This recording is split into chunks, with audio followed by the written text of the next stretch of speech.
Hello and welcome to this week's episode of the Scrum Down NBC Sports Rugby Podcast. I am your host with the most, Alex Corbs, and it is great to be back, everyone. So much to react to as we had the final weekend of the Six Nations Super Saturday, as we were calling it, across NBC Sports, as we had two live games on CNBC and then Ireland v England on NBC, watching them be crowned your Six Nations Grand Slam winners. And, you know, just to react across the weekend, I think Ireland thoroughly deserve the title. Obviously, that game against England, I thought England played a lot better. They were at that test match intensity. They brought more physicality to their game.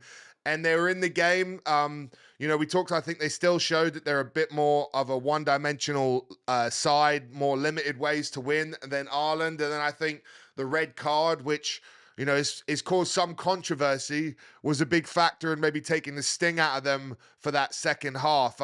Just touching on that red card, at the time, I said I understood where the referee was coming from on the NBC broadcaster giving the red. I know some people think it was very harsh. Ideally, I would have liked to seen a yellow there, because I think there was, some mitigation of potential rugby incidents and lack of time to react and more of a bracing mechanism from Stewart, which gives that. I spoke to quite a high up referee who said that, he might have gone yellow, but the red wasn't completely wrong based on the pictures that were seen there. It didn't look good. A player was removed. I understand why it went red. I think there would have been a case to potentially mitigate it because of the knock-on and everything that went on just before that split second. But again, very hard when you have that sort of direct at-force head contact with a change of a turn. I can see both sides, and so I don't think it's an easy question. That's my thoughts on it. I'm sure some of you will be livid, disagreeing. Some of you might agree, and some of you might not even care. But that bit is done there. I think, Ireland's ability to turn it on in the second half, to find a way to take their shots with that try from Sheehan on the inside of the maul from Van der Fleer. Thought that was really clever creativity, as they'd gone to that, for Van der Fleer, to that pod in the middle a number of times, to have that trail runner there catching the napping. I thought fantastic, and a sign of a good team. In big games, they take their shots, and they just seem to have a bit more of a gear, a bit more bang coming off the bench to add impact as well, where I think England showed improvements in some ways, as we'll get into today's discussions with Ross Hamilton. There's still some clear issues there that need to be addressed. France versus Wales, another very entertaining game. I think, France, Jekyll and Hyde at times, do some incredible things in attack, but they'll be kicking themselves at some of the tries they conceded, and that really is probably what cost them the tournament, was that they weren't able to back up defensively what they could do in attack with ball in hand. And, they came alive, as always, against the Welsh. We knew that they were going to do some naughty stuff in attack, and they really did. But I think, conceding those tries, especially at the end there, they'll be kicking themselves that they weren't able to put more pressure on Ireland going into that last game. And I think you've got to credit Wales as well, that they stepped up. I think they showed much more physicality in the contact area and the collisions. I think, they conversion rate was much higher, found a way to score. Whatever the blueprint was in that game that Warren Gatland and the team were getting right, I think more of the same in the run into the World Cup. He did go back to a lot of the old guard, which I think as well, last game of Six Nations, big team of France, the experience of the occasion, I think was the right move, and probably a final Six Nations send-off for a fair few guys in that team as well. And then the other game, the opening game, which was Italy traveling to Murrayfield to take on Scotland. And again, Italy not rolling over and making a game of it, but at the same time kicking themselves that if they could only, cut down some of the errors, especially when they're playing in their own half, and also maybe take a chance or two more, they'd have at least one win, potentially more in this tournament. And I think, Italy have shown that they're much more competitive side, that, the talk of them, do they belong or not, has definitely quieted down with the way they're playing, and they are bringing their own identity and style to the forefront. Their 20s are consistently improving and getting results. I only think it's a matter of time for that gap closes more. It's just interesting at how much they are trying to play and how much that can hurt them as times. And that stuff we'll get into in today's breakdown with Ross Hamilton. I think Scotland, on the other hand, a chance to get some change in there. No Finn Russell, no Stuart Hogg. Probably not the same beast without those players in, but again, still had, bright sparks, did enough to win. Italy had some moments at the end where you thought they might pip the game, but I think Scotland never looking, too in danger for the most part. Job done and some experience and depth ticked off for them in a World Cup year. And I think them on a whole with the Six Nations will just be thinking what could have been if they taken more of their shots early in the tournament. Such a great start, 2-0. The game against France, I think will haunt them a little bit. The amount of opportunities and red zone entries they had in that game and the lack of conversion. And then similarly against Ireland in that second half, after a great first half, not really being able to back it up and take that to another intensity. And all of a sudden, they're a team that, had hopes of being in the mix at the end of the tournament, had hopes of at least being second or spoiling the party a bit more, are in that sort of third spot, which, they're clearly behind France and Ireland. Then there's Scotland. Then there's England, Wales, and Italy below is kind of what I think is quite evident as you look at this Six Nations on a whole. Now you have time to park it and, digest the numbers, what's going on, and assess, the post-mortem as such, as we like to call it. But those are just sort of my big picture thoughts on the Six Nations. It's actually time to get in today's interview and chat. It's Ross Hamilton returning again. I think he's been fantastic across this tournament with some of the insights and the numbers he gets. I love being able to go back and forth with him and just react to what he's saying, ask questions, give my observations. The majority of the data he's telling me in these chats, I don't know until we talk through it. And it really is, a learning for me, fascinating, insightful, and hopefully you guys enjoy it. So let's get to that chat with Ross Hamilton.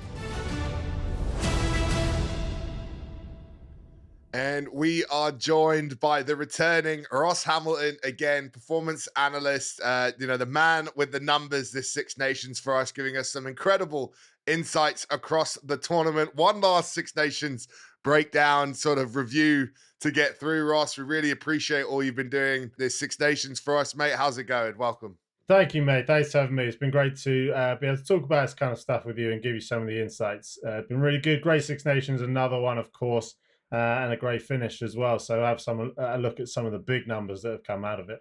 All right, mate. Well, why don't we look at the games, firstly across the weekend, and I'm sure we'll spill over into some tournament-wide themes and stats as well for certain teams. But we kick it off with Scotland versus Italy in Murrayfield. And, the Italians, made a proper game of it. They did, and they made a proper game of a lot of games, and they've been close, right? But they lost all 5. They got the wooden spoon again. So, yes, it's positive. We've said that many times. But ultimately, is it good enough? I don't think there's the conversation anymore of them not being in the competition because they added great value. But they want to kick on and they want to do a little bit more. One of the big things that we've talked about, and many other people as well, is about where they were playing the game, and they were sort of killing themselves a bit because their attack was brilliant.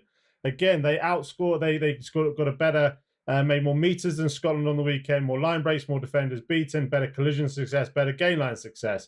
All of these stats are brilliant on paper, and they're what you should get if you want to go on and win games, and yet they're not doing that. And for me, the big numbers, and there's some pretty stark ones, I think, if I try to relate them to you, is where they're playing the game. So I had a look at their possession time. In the games that they played, they averaged 52% of possession. I know that's sort of a small margin above 50, but that was the most. It was the highest any team average of possession compared to the split within the game. But Italy's territory was the worst. They averaged only 43%. So 43% of all of the game was played within their own half. So they just didn't have the ball in the right areas. It didn't matter how many meters they carried or line breaks they made because they were so far out from the opposition try line. They weren't threatening enough and they weren't going to do that in the right areas. Teams could let them play and do it. See it many times from the restarts. I can see the play in my mind. There's an out of back play from 10, give it to Negra and he carries. It's a nice play, but why are you doing that in your own 22? if you want to play in the 22, that's fine as well if it's on, because defenders have dropped back for the kick. But they knew Italy weren't going to do that, so they put 14 men in the front line and just stopped them every time. So for me, a little bit of their own downfall. Maybe that comes with ambition, that they wanted to try and play that way, didn't quite get it right. Maybe that comes as an adjustment the next time. Another one as well, just to sort of show how stark that is. Out of Italy's own possession, they had 51% of it in their own half. So it wasn't even they were defending opposition's possession within their own half, having to be on the back foot. When they had the ball in their hands, they were in their own half. They had 48 minutes of possession in their own half. No other team had more than 40. Scotland were the next most. Some of the teams, Ireland, looking at closer to 30 minutes. So you're not far off of double the amount of time that these teams had. Italy had more over the other teams in their own half, and it just shows, it highlights so starkly what they were trying to do and what they perhaps got slightly wrong. And I think, we've talked about this, but the real issue is they, with some of that possession, they are being quite productive. Like their entry rate to the 22 isn't bad. Their red zone conversion rate for a team that finished last isn't terrible. The big issue is the turnover rate, and the amount of play that they do have, especially in their own half, and turning over that ball there. It's just producing absolute pressure on them, and then negating all the good they've done by all of a sudden giving the opposition the entries to their half with the ball that they didn't even have to earn. Because I remember even back to the first game we talked about with France, France didn't actually score off many actual entries from outside of the half like they do traditionally. Against Italy, it was mainly all off set piece from penalties or from turnover ball in their own half, and actually getting the ball in the 22 and scoring. Yeah, too easy, wasn't it? Italy had the fastest ruck speed of the entire tournament. That as a stat is something that we look at all the time. We associate that with Ireland, how strong they've been. They were second fastest. But then you think, well, hang on, they've got all of these great attacking stats, all of these numbers that on paper look so good. Why aren't they doing more with it? It's, well, they conceded the most tries because they just give it away to their opposition too easily. You just got to think, do all of that in the opposition half. Start there, and then you're fine. Then you're off on a good point. And then anything with Scotland that you saw, obviously no Finn Russell, no Stuart Hogg in that game. Some changes there. Did anything that sort of stuck out differently for them numbers wise? Well, really close, right? I mean, that went right down to the wire, and there was an opportunity for Italy to score. I think we saw in the 76th minute it was. They had a sort of a 4-on-2 overlap, and they kept it close. They turned the ball over. So they had a genuine chance of winning that game. The score at the end with Kinghorn sort of took it away from them a little bit, obviously, and the scoreline. But they had a genuine chance, and they came back in it. But for Scotland, without those players, without Finn Russell, I don't think they're the same attacking threat. I don't think that's anything groundbreaking to say. But for me, it was their development in the big games. Now, Ireland and France are the two best teams in the world, yes. So they are streaks ahead of anybody. So nobody did this very well. But we talked at the start of the tournament with Scotland and how efficient they were in the red zone in the 22 versus England first and then Wales in the second round. And they averaged over 4 points per entry within those. We mentioned it might be hard to maintain that, and it proved to be the case because when you get into those round 3 and 4 games versus Ireland and France, they were down at 1 point per entry. Raised it back up again against Italy at sort of 2.6, and that's a very reasonable level to sit at. But it was just the extremes of the weaker teams, with England included in that.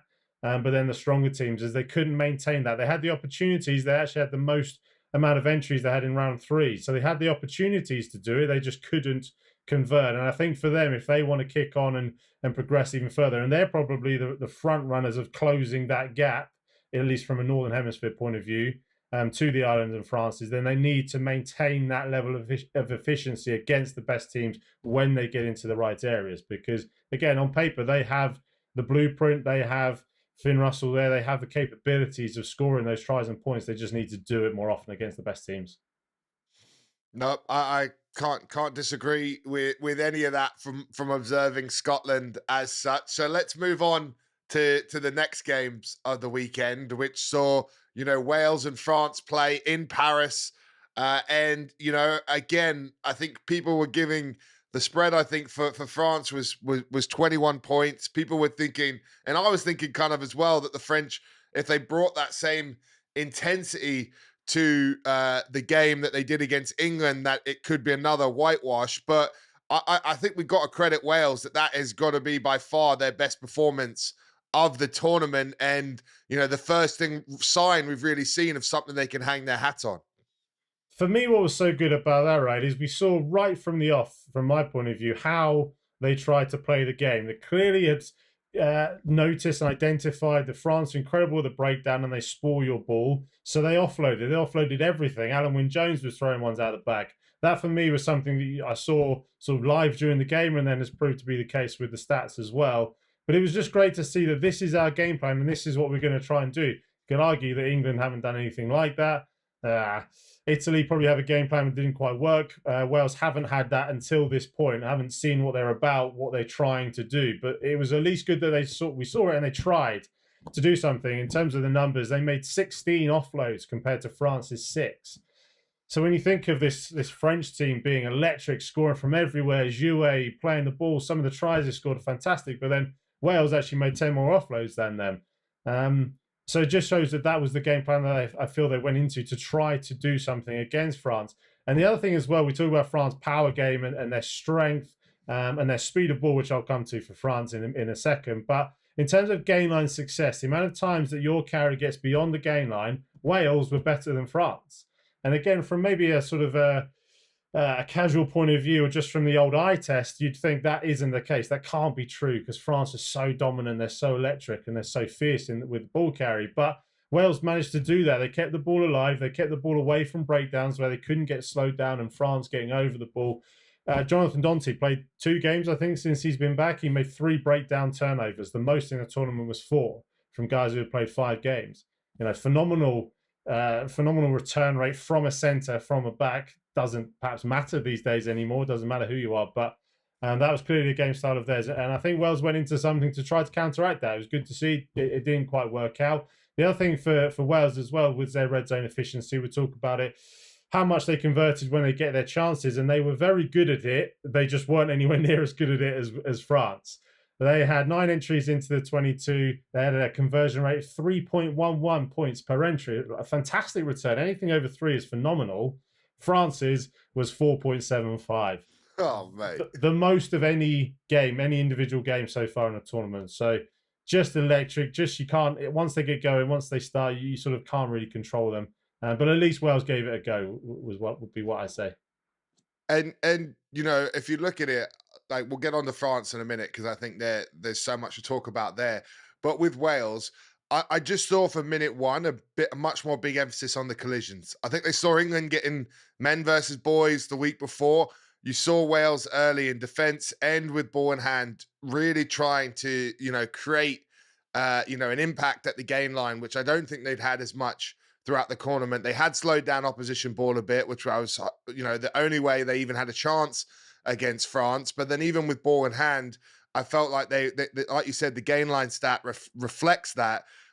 Is that all that was different in their attack other than that and the offloads? Is there anything else you've seen that sort of, paint a picture of what Wales were doing better before we move on?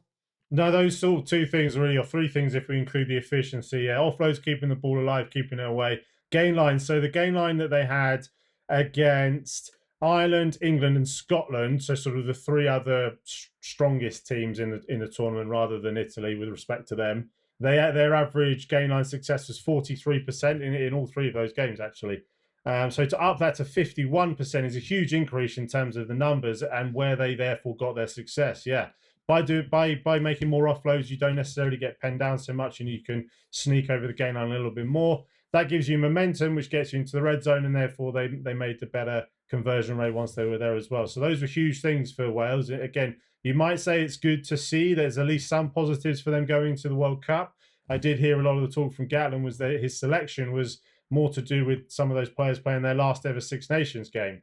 So whether they won't be there next year, maybe they still have a place to play in the World Cup, you're not sure. But it was something. It was the most positive game for Wales, I would have said, definitely. Okay, let's talk France and what they brought to the table, because Obviously, I think they'll be kicking themselves for the amount of tries they conceded in that game, which then put them in a position to not be able to, truly challenge the tournament or put the pressure on Ireland in that game that maybe they would have liked to. But from attack, they showed some of the same things we've seen, that lethal, the offloads, the clinicalness and lack of phases needed to score at times, and also just the versatility of their game that we know they kind of have the power game, the finesse game, and that sort of lightning quick ball that they can get in on the front foot in opposition half. Yeah, it's all of those things, isn't it? It's multiple threats. They can score from anywhere and they can break you down any way they want. Power game, or they play wide, or they break off of turnovers, or they go to a set piece. They can get their big, strong forwards up tight in a 22 and they can rumble you over. So it's multiple threats. And how do you defend all of those? And the answer is you can't. Some of the big numbers for me, which I love this kind of stuff, is the ruck speed. We know how important it is for many, many reasons. But France had the second slowest ruck speed across the whole pitch. So they averaged 3.81 seconds per ruck across the whole pitch. What I then did, though, was sort of identify those rucks, take those rucks out where they were just in the opposition 22. That speed for their rucks solely in the opposition 22 was 2.12 seconds, the fastest of anybody. So just how much they increased their speed in the right areas. France kicked more than England in their game. They're happy to kick the ball away. It's not a case of they're going to just play from anywhere all the time, which perhaps we were questioning Italy over. But it's when it's in the right areas, when it's the right time to play, they flick a switch and they go. 2.12 seconds on average for every single ruck that's in the opposition 22. What can you do? How can you defend that? Again, the answer is you can't. There's nothing you could do to reset your defense to manage that kind of speed. France also scored the most tries that originated from in their own half. They scored 8 out of their 14 tries, I believe, within the first 2 phases, either 1 or 2 phases. So again, speed of ball, momentum, breaking the gain line breaks, converting that straight away, not giving a defense any chance to reset, gather, and recoup themselves to try and do anything about it. They were just electric. They just turned it on when they needed to and scored some amazing tries, right? Some of those tries, the Pano one with the Intermac break and the Dupont support and pass, like, what could you do as a defense? Honestly, it wasn't a bad defense. And you think, what would we say to those guys in a review day the next day? Like, there's nothing really you could do about that. You just got to tip your hat to it. Yeah, you just gotta say fair play. I agree. I think when you look at France and where they let themselves down this tournament, would you say it's more on the defense, which is very un-Shaun Edwards-esque at times? And I think if just looking from the outside in, look against England, I'm pretty sure they dominated that collision stat against England, that gain line that you were talking about, that England probably didn't have close to 51% of their carries over the gain line. And they're able to, and then now defensively, they have a poorer effort against Wales. That seems to me one big area which maybe Wales turned the dial up, which they were slightly off on. Yeah, I agree with you, mate. Hugely for Wales' point of view. And then for France, that probably is the big difference. Without sort of missing over France here, something going to come on with Ireland. Ireland conceded 6 tries in the entire tournament.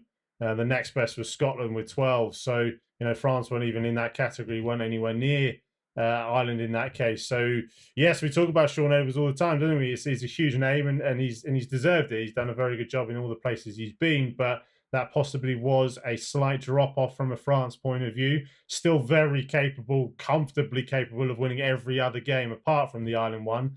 But maybe that is for them the element where they need to improve into a World Cup when they're going to come up against some big teams in their half of the pool. Yes, they've got the capabilities and they can turn it on and they can turn up their speed. They can score from anywhere. But can that outweigh the amount that they concede in defence? That's obviously the question always, but it's a huge ask for them and maybe something that they've slipped up off of the previous year. The old saying, defence wins championships, still coming true, even especially when you can attack like Ireland as well. So let's get on to Ireland England and that game. Cracker of a game. What I loved from the English point of view was the intensity that England came out at. I think defensively, the physicality, carries on the front foot. You know, going back to say Manu in the centres with Slade and Farrell, England looked a lot more physical. That you could tell that they came out swinging. They weren't gonna, be on the back foot in the same way they were against France. And I think that showed in the game and how competitive and close it was at times. And then to absorb the red card and still hang in there for as long as they did, I actually think it was probably one of England's best performances of the tournament, regardless of result. But then Ireland just showing their class to sort of weather the storm, and then just had the gears in the second half, similar to the Scotland game, just to take it away from their opposition. Yeah, agreed. Obviously, the red card would come into play for that second half a fair bit, but I think they would have had too much anyway. Yes, much better from England point of view. The numbers don't sort of reflect perhaps quite how close it was because of sort of how it was blown away a little bit at the end. But from an Ireland point of view as well, going to Championship, something on their defence as well, just touched on it, but they conceded 6 tries in this tournament. They conceded 4 tries in the last Six Nations. So over 2 years of Six Nations, they conceded 10 tries. As I mentioned, the next best within this tournament alone was Scotland with 12. So you can go 2 tournaments conceding less tries than anybody else in one. It's crazy kind of numbers from a defensive point of view. And what that just gives you in attack is just pure freedom, right? You can then do sort of whatever you want. You know that you're not going to concede many points. The game can be tight, and you might need to score 2 or 3 tries to sort of win the game comfortably because you're going to concede so many. But some of their attack numbers I looked across the tournament, they had the most carries in the competition, made the most meters, made the most line breaks, second fastest ruck speed, second best red zone efficiency. So again, from on paper point of view, those are pretty huge numbers that you're going to bring into your performance. Then it's going to get the kind of results that we've shown with a Grand Slam. From this game point of view, I do agree with you, and certainly England came out and they were better. I think that they did drop off, so the numbers at the end of the game, as I mentioned, don't quite reflect that. They made 282 meters compared to Ireland's 471. They only made 1 line break in the game, and they actually only made 1 line break the week before. So again, 2 games where you've got 1 line break in a game, it's probably not sort of damaging enough. Physical carries are important, yes, to get momentum, to get quick ball, getting over the gain line, which shortens a defensive line, gets them out of structure, and you find spaces and then create opportunities. They didn't do that second bit for me. Their average ruck speed was 4.38 seconds across that game, incredibly slow. Ireland's wasn't rapid themselves, actually within the game at 3.62, but still far, far superior to an England point of view. Ireland beat 34 defenders, England only 15.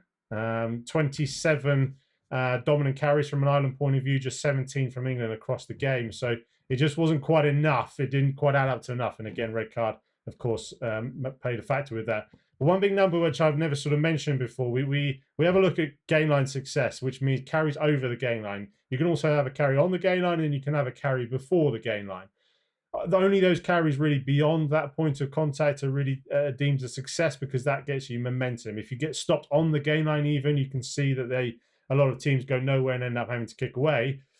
Some of the numbers here from England's point of view, their carries before the gain line, not even on it, let alone beyond it, they had 49% of all of their carries were stopped before the gain line. Half of all their ball, half of all their possession, their carries, their attacking intent was stopped before they even got to it. So from a momentum point of view, they're not going to go anywhere. They're not going to get that ruck speed, as I mentioned. That's not going to disorganize the defense. Certainly one like Ireland, that's not going to make you any line breaks, and it's not going to score you enough tries. They scored 1 in the game. So yes, positive for me. Yes, that physical aspect was there. I don't think the rest of it's in place. And it's a little touch, I mentioned this last week with Steve Borthwick. I don't particularly like the narrative of we just need to work harder, we haven't worked hard enough, because it's kind of an easy way out for me to say we just need to work harder and that's the fix. I don't think those guys weren't working hard versus France. I can see some of them were out on their feet. France were just better. Ireland was just better, and they're just a long way off being able to marry all of the things together to be able to get any success. And that's a bigger challenge for me, which is potentially why they're avoiding it a little bit. Which I think is fair. I think when, it's interesting to see those numbers that, 49% stopped before the gain line, when I'm saying I felt like England's gain line looked better. But maybe that's just because I thought there was a bit more physicality or oomph in them in that day. But what I think is, this is what we talked about on the pod, is with England, it is still very quite one-dimensional. It's still very much reliant on set piece entry to 22, loads of phases, get a three, or hopefully eventually find a way to score. And I think like the lack of line breaks that you talked about is definitely an issue. And I think they haven't quite found the balance of like creativity to mobility to power in their team, and an attacking point of view of shape and ability to cut teams from sort of everywhere that we've, well, not everywhere, but from at least 40 plus, like 40, 50 out, at least getting it constant entries to the 22, line breaks, things like that. We're just not seeing it from England in attack at the moment. Yeah, fully agree. England had the best line-out success of the tournament, the best scrum success. They're the second best discipline at the end. They had the best going into the final round. Only Ireland just sort of conceded a few penalties on the weekend. So those principles, those platforms that you want to launch from are fantastic. That's great that we've got that in place. Yes, Steve Borthwick was going to bring that. But then I had a look at some of their other sort of numbers right across the board and where they sat. For the tournament, England made the second fewest meters, beat the second fewest defenders, had the second fewest dominant collisions, the fewest line breaks. They only made 16 line breaks in the entire competition. Ireland made 39. James Lowe himself made 10 of those. He was only 6 shy of an England team line break total. England made the fewest offloads, had the slowest ruck speed. Also in defence, they missed the most tackles, had the worst tackle success. So they're putting themselves under pressure from that point of view. Kevin Sinfield, a fantastic man and a coach. I don't think that's within doubt. So maybe it's something to the players that you don't necessarily need a great structure to be able to make a tackle and not miss a one-on-one tackle. That comes separately. So maybe there's something within the players there. They just need to add those parts of the game into it. But that's sort of my point with the narrative is I think that's a little bit too easy just to say we keep building. We just need to work harder. I think we need to change what we're trying to do. I don't think a Leicester model of kicking the ball away all the time works. Although I said in one of our podcasts previously that the majority of games, vast majority of games, are won by teams who kick more. The point of that is to get into the right areas to then be able to go and do something with the ball and attack. England don't have that switch. Like we spoke with France, very slow ruck speed across the whole pitch. But when they're in the right areas, they flick a switch and they go. England don't have that element. So it is piecing it all together. I don't think we have the major part of it. Yes, we can say the building blocks there, but that's not going to be enough to win. As we saw some Six Nations game, 2 out of 5 again. How that's going to pan out in the World Cup, can't see it being that positive, although we've got a fairly easy run in. And then one other thing I thought was fairly interesting in a weird way was discipline being the second best. So they only conceded 47 penalties across the tournament. However, on average per game, from the penalties they conceded 195 meters of territory. So 2 whole lengths of the pitch just from conceding a penalty and getting kicked back into their own areas. So that discipline, whilst it was good in terms of numbers, what it caused England seemed to be really dramatic. It didn't give them any it gave their opposition a lot of easy outs, so easy territory, easy entries into their own 22. Just to give you a contrast as well, France, by contrast, gave away just 98 meters per game from those penalties, so 100 meters less. You just think about that in the course of a game, 100 meters where you're getting constantly pinged back into your own half, into your own territory. You then have to try and build and go from there again. So just an element that was sort of something that stood out, potentially quite interesting. But again, for me, the whole package isn't there for England, nowhere near it. I wonder whether there's sort of a full rebuild needed. Well, I think it's going to be fascinating which direction England head tactically, strategically, selection-wise.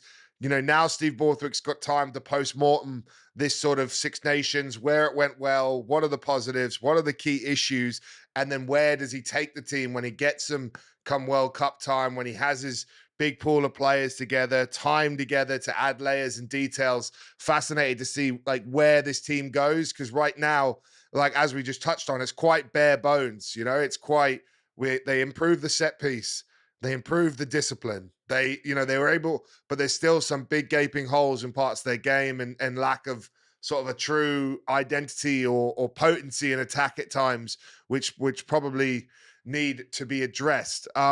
Last question for you. I think you said last week coming into the tournament, 11 of the 12 winners had been the team that kicked more, other than that outlier of France, Italy in round one. Did that stat continue across the weekend or not? Yeah, it did. Yeah, yeah. Continued to be. That's the only outlier. 14 out of the 15 games, the team who kicked the most went on to win that game. And when we talk about that, don't we? It potentially being seen as a negative thing, but it's just depending on how you do it and how you play off of the back of that. I mentioned that for England, it probably is a negative thing because they don't have any extra element to it. For Italy, they should probably do that more because they have the attacking element, but they do it in the wrong areas. So kick the ball into the right place and then play. There's so many elements to it. It's why we love rugby, right? It's not just a one-dimensional game. Teams have different styles. There's different ways of doing things, which is fantastic to see when they come up against each other. But kicking's always going to be there. It's always going to be an important element of the game. It's just got to be done.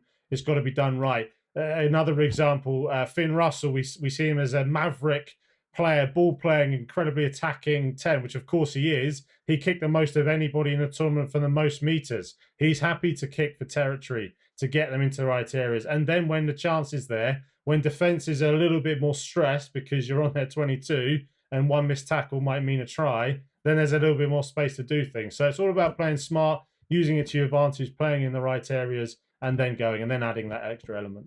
And when you see the stat, 14 of the 15 games, it shows it's not an anomaly that the team that's kicking more is actually winning the game. Quite an incredible, fascinating insight that continued, throughout the whole tournament. I think that's a really relevant stat. But Ross, it's just been fantastic to have you on this whole Six Nations. Thank you so much for the insight, the numbers. I don't think anyone else really gets this detail or gets a chance to sort of attack it in the week from this sort of view. And so we're very, very grateful to have you on. And hopefully as we cover more big tournaments that we're doing work together with NBC, we'll be able to continue this in the future. But I just wanted to thank you, and I'm sure all our listeners and viewers appreciate it as well. Thanks very much, man. Really appreciate it. Thanks for having me on. And yeah, it'd be great to look at World Cup stuff. We can have a look at some of these trends and how they translate into that World Cup and where the teams have taken them and where they've gone to from there. So yeah, it'd be brilliant to chat to you again. For sure. And just for everyone as well listening and watching, if you want to check him out on Twitter at Roscoe Hamilton. He's always posting insightful stats, breakdowns from games on the weekend. Lots of good content on there as well. So keep an eye on that, especially on Twitter. Very active. So yeah, thanks again, mate. Thanks, bud. So good to have Ross on. Like I said in his intro before he came on and on the pod, thank you so much, Ross. We appreciate your time, insights, and the value you've added. And that is a wrap on this week's show. This is our last Scrum Down covering the Six Nations this season. We've appreciated all the support, all the followings. Apologies to some people. We've been having some issues on YouTube with geo-blocking, so some of our UK audience and more worldwide audience haven't been able to watch the pods, which has been a little frustrating. We're trying to address that. We just can't put footage in these at all, and then we're able to open them up to everyone. Which is a shame because I do think it adds value having the footage and for those that do want to watch. But at the same time, we'd rather the pod be available to everyone. And so, going forward, I think we're going to stick to that so that it doesn't get geo-blocked for you. And apologies for anyone that struggled with that. But thanks again, as always, for all the support, the listenership, the viewership, the comments on social media. Keep liking, favoriting, retweeting. We really appreciate it all. We'll keep continuing this pod throughout the season as we turn our attention to wider rugby issues, to back to the Premiership, to other stuff on the horizon with things going on in America. Lots to talk about as always, but that wraps it up for today's show. So thank you for everyone. Thank you from myself and all of us at NBC Sports. We'll see you again soon.